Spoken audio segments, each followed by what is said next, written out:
अस्सलामुअलैकुम नाज़रीन, PC world news से मैं हूँ रिदा सिंधु। विफाकी हुकूमत ने खराब कारकर्दगी वाले सरकारी मुलाजमीन को फारिग करने का फैसला कर लिया है। काबीना डिवीजन ने 20 साल तक मुलाजमत करने वाले मुलाजमीन की फहरिस्तें 31 जुलाई तक फराहम करने का हुक्मनामा जारी कर दिया।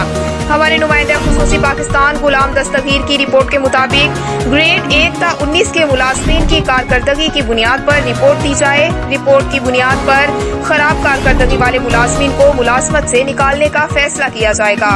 एलामिया में कहा गया है कि ऐसी आसामियों की निशानदही की जाए जिन्हें खत्म करना वसीतर मुल्की मुफाद में है और 1 बरस से जायद अरसे से खाली आसामियों की भी निशानदही की जाए।